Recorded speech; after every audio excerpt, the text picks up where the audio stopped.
अच्छा, now three sorry three Bedouin shepherds in their teens were near an opening on side of cliff. Now they were supposed to do something, three shepherds, and what they were doing, that kind of like mountain or hilly area, uh, to open an area, to open a place, heard a noise of breaking when one teenagers threw a.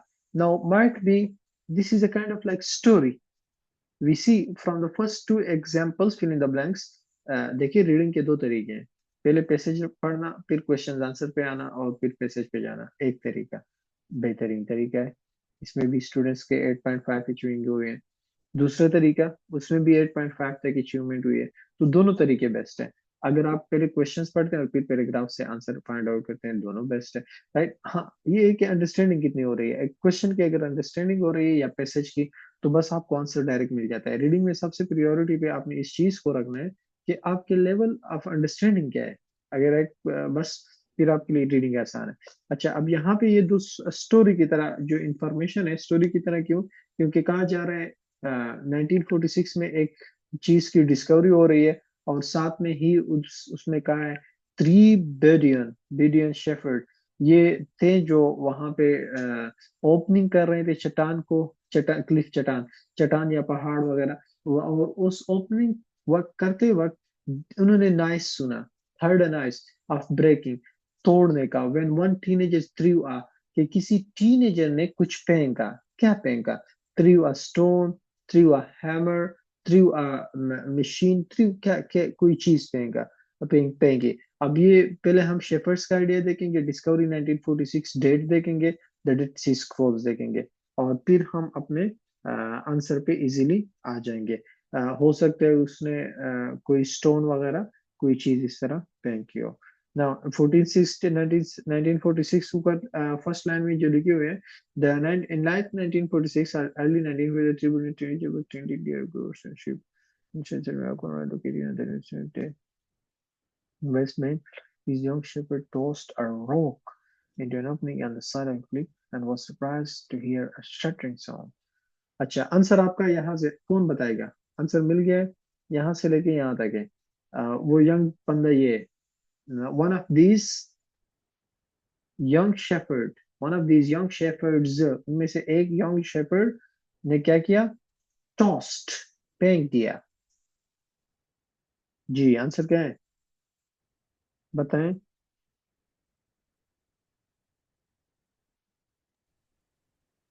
Rock yes, sir, rock. Good, good. Toast और rock into an opening। और फिर हमें कैसे पता चलेगा? तीन जगहों की वजह से हमें आंसर में पता चल गया कि एक तो यंग, वहां पे यंग आया था। दूसरा, टॉस्ट, फेंक दिया। तीसरी बात कि वहां पे लिखा था दे हर्ड अ साउंड, यहाँ पे लिखा है they shattered a sound, to hear a shattered a sound. Right, तो वो साउंड के लिए शेटर्ड का वर्ड वगैरह यूज। तो ये हमारे पास 3 पॉइंट से हमारे पास और रॉक कंसेप्ट भी दे रहा है। देखिए, जब आप एक वर्ड चूज करते हैं फिल इन द ब्लैंक्स में, हमेशा याद रखें, ये देखें कि ये कंसेप्ट दे रहे हैं यहाँ पे या नहीं दे रहा। अब यहाँ पे इसके कंसेप्ट बन रहे, तो हमारा ये आंसर हो गया रॉक। नेक्स्ट में हमारे पास टू में से दो क्वेश्चन, वही टीनेजर लफ्ज भी आ गया है। तो आपका आंसर मोस्ट प्रोबेबली नहीं बल्कि 100% इधर ही आपका आंसर पॉसिबल है। Now let's see for this one. Teenagers went into the, अब जाहिर है उस तरफ वो बड़ा होगा जहां से उससे आवाज आई। Right, teenagers went into the.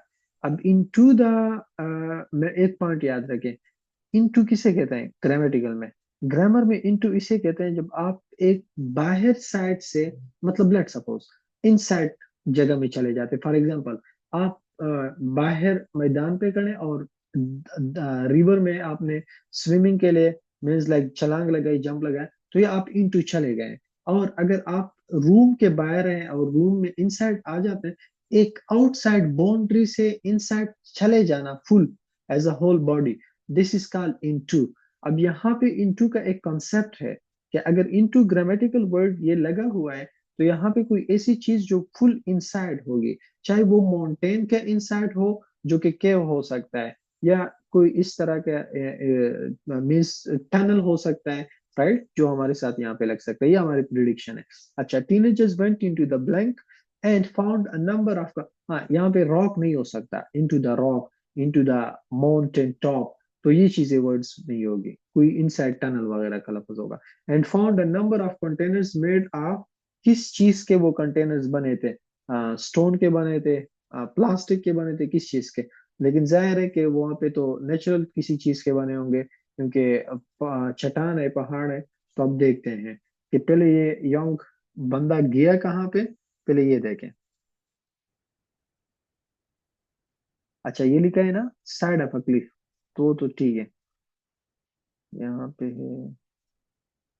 हाँ, यहाँ पे आंसर है। जी, अब बताएं, कौन बताएगा।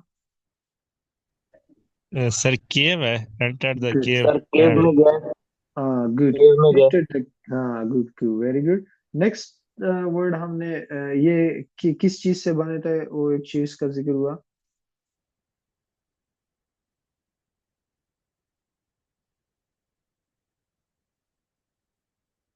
सर क्ले जार लिखा हुआ है, क्ले से बने हुए थे वो। क्ले किसे कहते हैं। मट्टी को सर, मट्टी को गुड जैसे वो। Good good, very good, correct.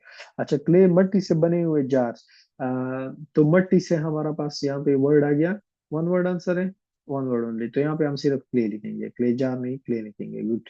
अच्छा, दिस द स्क्रोल्स, अब स्क्रोल्स का वर्ड देखना है पैराग्राफ में, fill in the blanks, true false not given, the most easiest parts of IELTS reading section, जिसको स्कोर चाहिए ना 6 से कम नहीं, ज्यादा, वो ज्यादा 7+ भी हो सकता है, 8+ भी हो सकता है, 6 से नीचे नहीं, तो उसमें 3 पार्ट्स पे आपने गलती नहीं करनी।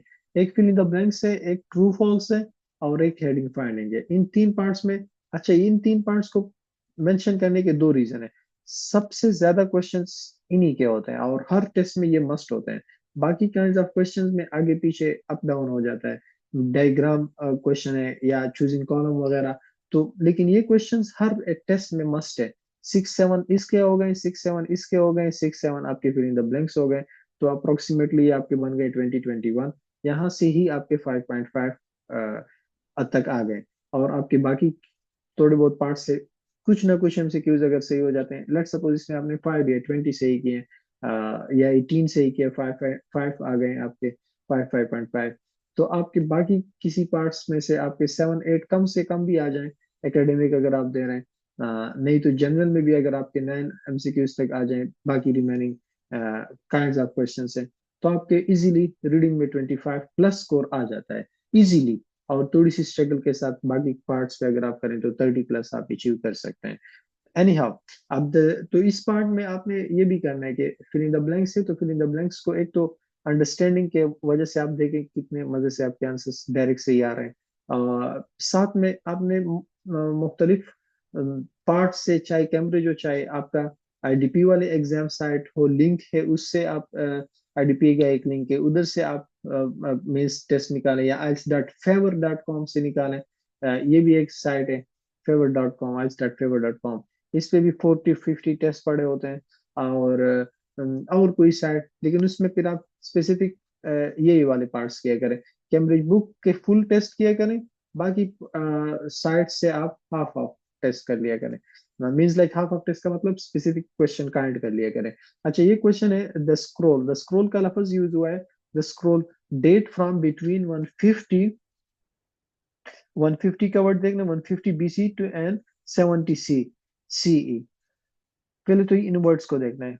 And then thought to have been written by group of people known as the, अच्छा, कुछ ये कंसेप्ट है जो कि लिखा गया किस पे, इन लोगों के जरिए से लिखवाया गया या लिखा गया, और वो किस चीज के बारे में था, एज द ब्लैंक, ऐसा कि ये इन चीजों के बारे में लिखा गया, तो कंसेप्ट जो लोगों ने प्रेजेंट किया या लिखा, उस पे हमने ये आंसर हमने फाइंड आउट करना है। 1 minute maximum, okay. Thought to have been written by group of people known as the, अच्छा, जिन्होंने लिखा, सॉरी, उनको क्या कहा गया, नाउन एज द, हाँ, स्क्रोल्स, ये आपके सामने वर्ड आ गया। अब तो गलत नहीं होना चाहिए, हुआ तो सही नहीं है।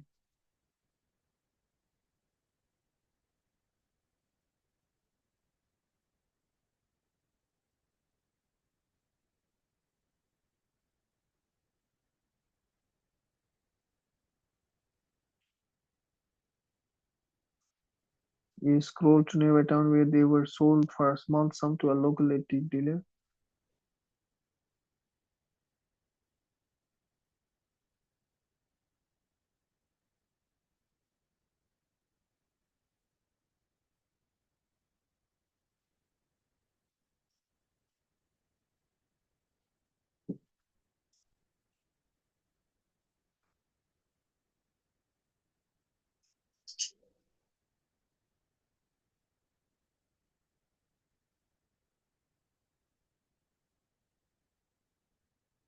हाँ, जिन लोगों ने ये पार्टिसिपेशन की, पहले डेट्स को देखें। अगर आपको डेट्स याद होंगे तो आप इधर नहीं फिरेंगे, क्योंकि आपकी बाकी प्रीवियस एमसीक्यूज यहाँ तक थे कई। लेकिन आप फिर भी क्लेजार के बाद नहीं देखेंगे। इन डेट्स की वजह से आप यहाँ पे डायरेक्ट जंप लगाएंगे, और इस एरिया में आप कहीं पे ढूंढेंगे कि वो क्या वर्ड है जो इन लोगों ने रिप्रेजेंटेशन दी और उनको एक नाम दे दिया गया। तो वो क्या है, वो लोग क्या कहला रहे थे?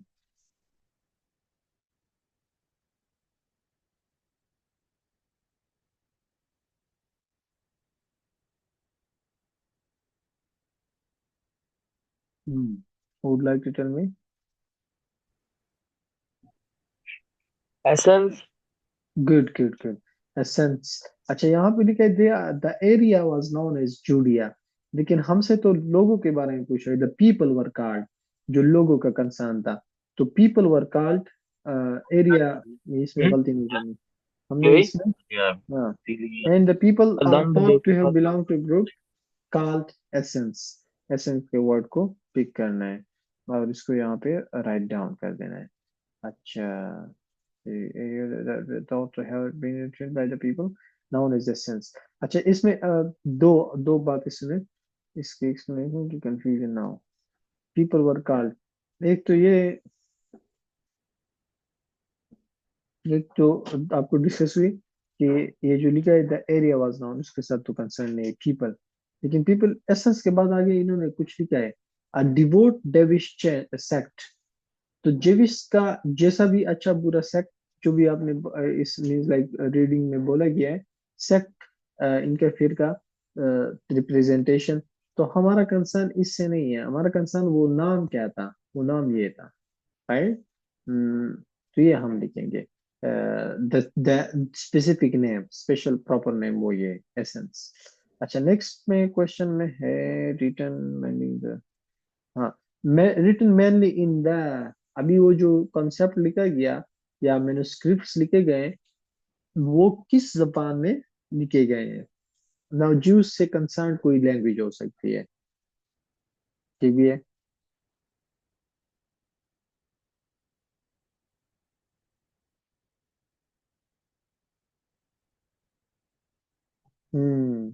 नेक्स्ट में देखें, the majority of the text.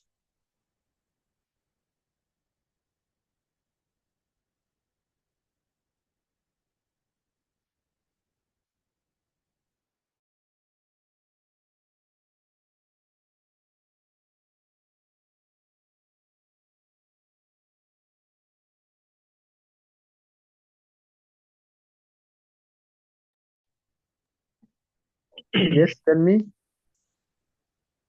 Sir Aramaic है। हम्म सर अरेबिक है नहीं, है भी। हेब्रियो। ये ज्यूश की ना, मुस्लिम सेक्रेड लैंग्वेज क्या है? अरबिक है ना मुसलमानों की। ज्यूश की हेब्रियो है। ज्यूश और क्रिश्चियंस की हेब्रियो लैंग्वेज, इसको हमारे लैंग्वेज को अरबिक कहते हैं, इनकी लैंग्वेज को हेब्रियो कहते हैं। यहाँ पे एक आपको सेक्रेड पॉइंट भी बता दूं। सेक्रेड पॉइंट मुस्लिम्स का, कि उनके लैंग्वेज को भी अल्लाह ने हिफाजत में रखा है। हिफाजत की जहाँ पे जिम्मा लिया है कुरान का, वहाँ पे हेब्रियो लैंग्वेज के ओल्ड ट्रांसक्रिप्ट तो अवेलेबल है, लेकिन हेब्रू लैंग्वेज भी अब कोई बोलता नहीं है, राइट, पूरी दुनिया में।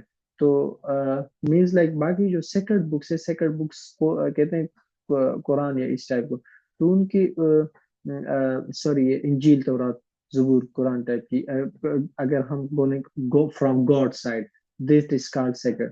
तो वो हेब्रू लैंग्वेज में जो थे इंजील तौरात, तो वो लैंग्वेज भी अब नहीं बोली जाती। बहरहाल ये उनके होली लैंग्वेज है। होली लैंग्वेज भी कहते हैं, इसमें ओल्ड ट्रांसक्रिप्ट्स भी इनके पढ़े हुए हैं, और चैप्टर्स भी ज्यूज और क्रिश्चियन के, और साथ में इसको सेक्रेड लैंग्वेज भी कहते हैं।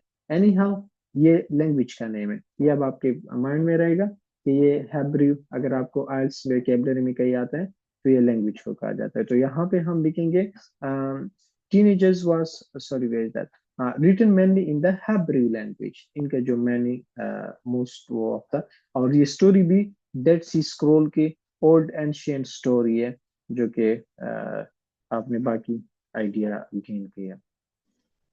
ओके, अच्छा, ट्रू फॉल्स नॉट गिवन पे आते हैं। यस, फर्स्ट क्वेश्चन है, the Bedouin teenagers who found the scrolls were disappointed by how little money they received for them. अच्छा, Bedouin teenagers who found the scrolls, ये idea देखना है, where is that?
Yes, sorry, let's check sorry.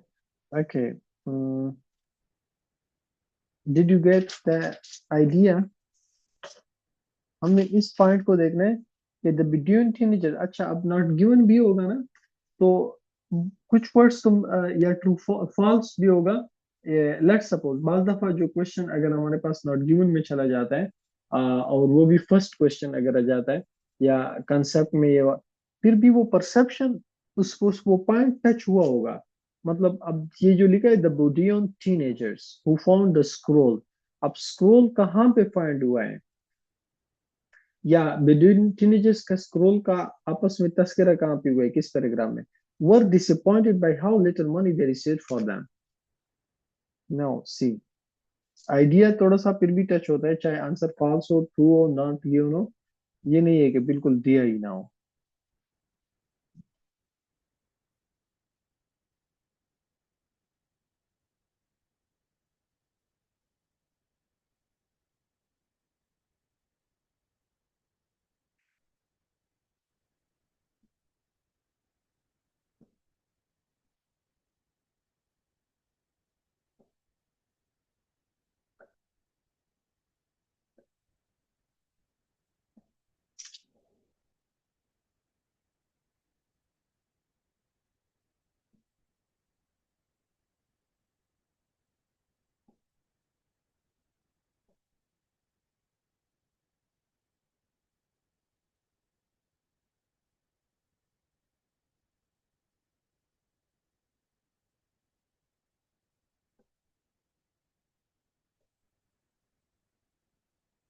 अच्छा, in my perception जहाँ पे हम ढूंढ रहे हैं या हम आगे इसलिए गए कि इनको जो बुक्स डिस्कशन है वो शुरू में होगी।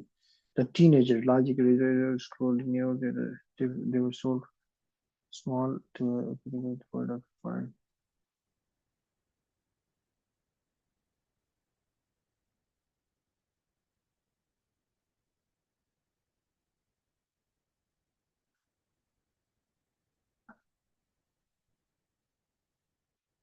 हाँ, यहाँ पे लिखा है क्योंकि अच्छा अब ये भी एक क्वेश्चन राइज होता है कि हमारा ये आंसर, ये बहुत इंटरेस्टिंग है और बहुत इंपॉर्टेंट पॉइंट है, इसको नोट करें। बाकी क्वेश्चन के आंसर पे हम आते हैं, लेकिन ये पॉइंट इंपॉर्टेंट है। क्वेश्चन नंबर 6, क्या क्वेश्चन नंबर 5 के पैराग्राफ में या उसके बाद वाले आइडिया में होगा? अब ये उसी जगह है जहां से हमें क्वेश्चन नंबर 1 मिला है, मुझे आंसर मिल गया है, लेकिन अब ये वहां पे क्यों है, जबकि ये तो क्वेश्चन 6 5 के बाद होना चाहिए था। बास जगहों में तो हमने देखना होता है कि हमने अगर सारे पैराग्राफ रीड किए प्रीवियस क्वेश्चंस में, क्योंकि सिक्वेंशियल क्वेश्चन है, true false not given sequence में आते हैं, तो फिर तो नेक्स्ट इसके बाद वाले पैराग्राफ में आना चाहिए था। मतलब ये 3 पैराग्राफ में ये आंसर है, तो चौथे पैराग्राफ, पांचवे, छठे, सातवें, इसमें ट्रू फॉल्स होने चाहिए, लेकिन ये ऐसा नहीं है, उधर ही। तो अब यहाँ पे दो रीजंस आप माइंड में रखें। फर्स्ट रीजन, अगर एक तो आपने पूरा पैसेज पढ़ ला तो फिर तो जाहिर है कि आपके पूरा पैसेज में ही दोबारा ट्रू फॉल्स नॉट गिवन शुरू से ही होंगे, दरमियान से नहीं। और वो तब होता है जब आप हेडिंग फाइंडिंग वाले क्वेश्चन या मैचिंग कॉलम वाले क्वेश्चन पढ़ लेते हैं। अब नेक्स्ट कंडीशन में अभी इधर कंसेप्ट की बात है। क्या मतलब, यहाँ पे हमने जो पॉइंट्स पढ़े क्वेश्चन मुख्तलिफ, और उसमें से क्वेश्चन नंबर 2 कंटिन्यूस, अच्छा इसमें से जो रिटन वर्क था, रिटन बुक्स वगैरह, ये अप्रोक्सीमेटली सेकंड थर्ड पैराग्राफ में ही बात हुई थी। और question two false not given का जो है वो भी इसी के बारे में है कि फाउंड द स्क्रोल्स, और स्क्रोल्स इन्हीं चीजों को, ट्रांसक्रिप्ट्स को कहा गया है, पढ़ने वाली चीजों को। वर disappointed by how little money they received for them, तो वो इस पे डिसअपॉइंटेड हो गए कि इस इन चीजों ने कितनी कम मिकदार में इनके लिए कोई रकम जो है गेन कर ली। अब वो बुक्स या वो किताबें वगैरह जो हेब्रू लैंग्वेज में थी, उनके पा जाने के बाद उनको इससे बहुत ज्यादा कम मुनाफा हुआ। अब क्या ये perception next paragraph third fourth में हो सकता है? पहले तो हम वहां पे जाएंगे कि जहां से उनको बुक्स मिले, तो तब उन्होंने बुक्स के साथ नेक्स्ट स्टेप क्या उठाया, क्या उसी वक्त ये बात डिस्कस हुई कि बुक्स को उन्होंने बेचा या नहीं बेचा, या क्या हुआ? तो अगर सिर्फ वो रिसर्च करते, तो अगर हम ये पॉइंट्स देखें, the teenagers took the 7 scrolls to a nearby town where they were sold for a small sum to a local antiquities dealer. Word of the find spread, and अब यहाँ पे देखें, ये पॉइंट मेंशन हुआ है 100%, जिस तरह मैंने आपको बताया कि आपका पॉइंट डिस्कस हुआ होता है। अब आंसर को देखें कि आंसर क्या बनता है हमारे साथ। द टीनेजर्स, जिनको वहां से जब एक टीनेजर ने एक बुआई ने वहां पे पत्थर रॉक फेंका, तो रॉक फेंकने के बाद सरप्राइजिंग साउंड आई, साउंड के बाद वो केव में गए, केव के बाद उन्हें कुछ ये क्ले जार्स मिले और साथ में कुछ स्क्रोल्स मिले, हेब्रू लैंग्वेज के बुक्स वगैरह, जो नेक्स्ट में यहाँ पे डिस्कस हो गए क्वेश्चन में। अब वो बुक्स मिलने के बाद the teenagers took the 7 scrolls to a near by town, अब वहां नियर बाई टाउन, करीबी टाउन में लेके गया, क्योंकि ये तो ओल्ड चीज थी, कोई अच्छी रकम मिल सकती थी। Where they were sold, sold किया गया small sum, for a small sum of to a total antique, for a small sum to a local antiquities dealer, antiquity dealer. अच्छा अब क्वेश्चन क्या है यहाँ पे, अब दोबारा क्वेश्चन देखें। क्वेश्चन में आपसे पूछा जा रहा है कि were disappointed by how little money they received for them। अब यहाँ पे बात देखें कि अमाउंट बी, वहां पे क्वेश्चन में were disappointed because of a little amount, और यहाँ पे स्मॉल अमाउंट। लेकिन आगे देखें, to a local antiquities dealers, word of the find spread and buried in the village eventually after 10 of thousands of additional scores fragments and 10 nearby car. Together they make a between 8 and 9 minutes, and it soon became clear that this was the greatest world villager। अच्छा, अब उन्होंने cell भी किए। Cell करने के बाद उनको छोटी सी रकम भी मिली। लेकिन ये बात किधर है कि वो खुश थे या खफा थे? तो आंसर क्या है? सर नोट गिवन है। Good, note good. गिवन। हाँ, आंसर नॉट गिवन में चला गया।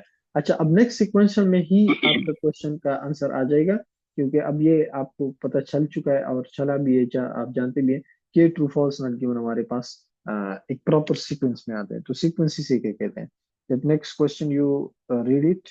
नेक्स्ट क्वेश्चन आपका है, there is agreement there is agreement among academics about the origin of the Dead Sea Scrolls. There is agreement among academics about the origin of the Dead Sea Scrolls. Dead Sea के scrolls के origins के बारे में agreement हुआ. There is agreement among academics about the origin of the Dead Sea Scroll. क्या agreement ऐसा हुआ या नहीं हुआ?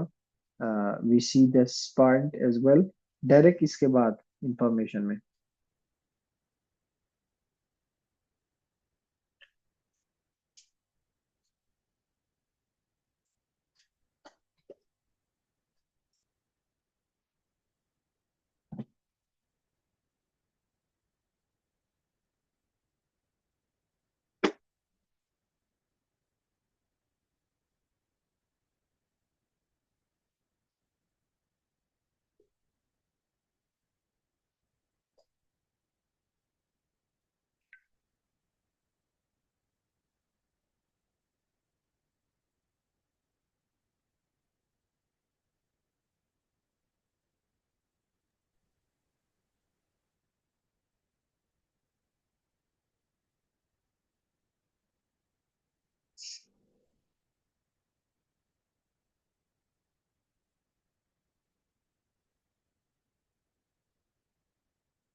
हम्म कहीं पे पॉइंट कोई माइंड में क्लिक हुआ?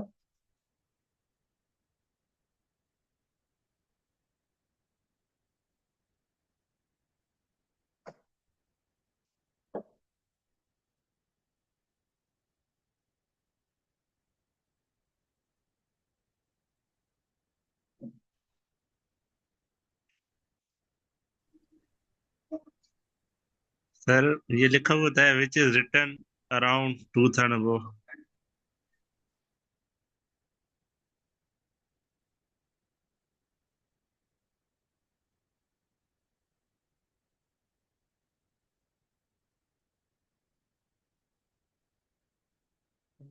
ये एग्रीमेंट अमंग एकेडमिक्स अबाउट था।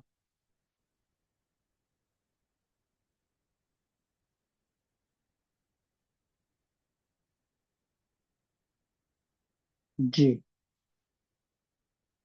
किधर लिखा है?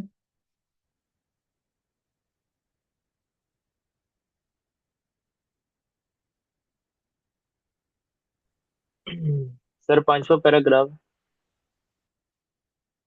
कौन सा? You mean here?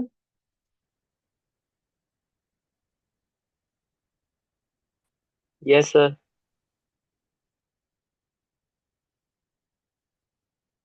किधर है? अब आंसर मुझे मिल चुका है, लेकिन आप बताएं।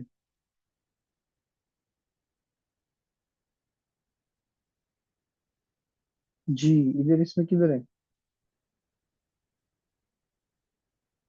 अच्छा, आपसे मैं एक सवाल पूछता हूँ। एक होता है डिस्कशन, एक होता है डिबेट। दोनों दोनों के माने में क्या फर्क है?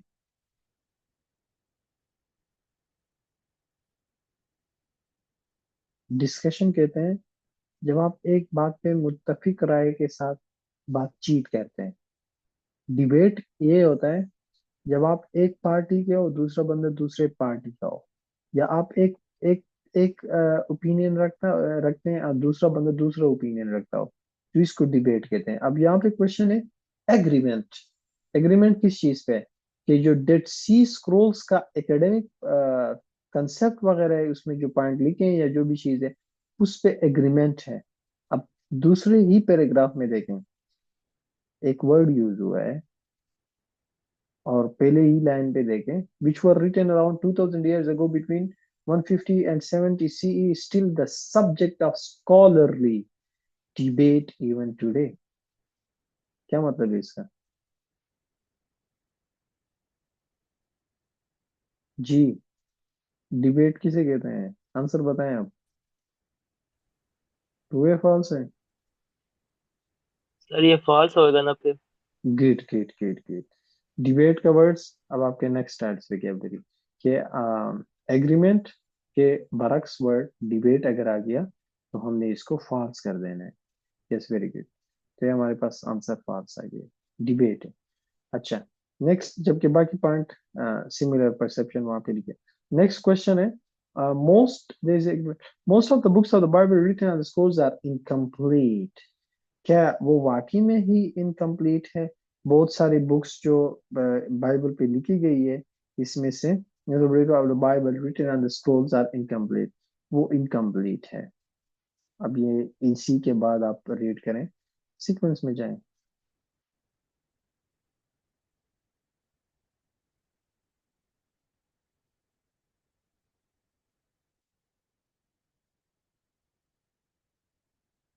हम्म।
यस।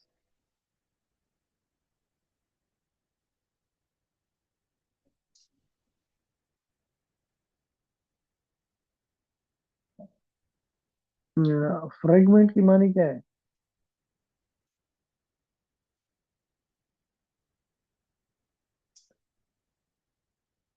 फ्रेगमेंट मीन्स, सर ये पार्ट्स तो कहते हैं, parts. Good good good. Parts. और जब एक चीज पार्ट्स में हो तो वो मुकम्मल होती है ना? सर है दूसरा ना? ये लिखा हुआ है द एंटायर बुक, इससे भी फिर वो इनकम्प्लीट का वो तो नहीं हो जाता। किधर है? ये फ्रेगमेंट की नीचे वाली लाइन पे लिखो है द ओनली एंटायर बुक। यार ये नजर नहीं आया। ये फिर सब फ्रेगमेंट्स पार्ट्स को कहते हैं, और पार्ट्स इनकम्प्लीट में आ जाता है। Britain ancient version of his already तो fallen in the sir fifth. ये ट्रू आता है ना। नहीं। हाँ, ट्रू आता है। यहाँ पे भी पार्ट्स है, वहां पे भी पार्ट्स है, टुकड़ों में। लेकिन यहाँ पे इंटायर किधर है? इसी पैराग्राफ में। सर मुझे यहाँ से लगा जहाँ पे ये नहीं लिखा हुआ spoken many inhabit of region from 6th century to the sign of Jalil in addition several no sir, इधर नहीं। बहरहाल ये फ्रेगमेंट्स का वर्ड आगे तो ये कंप्लीट के साथ बरक्स अपोजिट आइडिया दे रहे हैं और टुकड़ों में, पीसीज में, इंटायर वर्ड मुझे यहाँ पे नजर नहीं है। अरामिक वर्ड्स लैंग्वेज का नेम है, नजर है इंटायर, तो फिर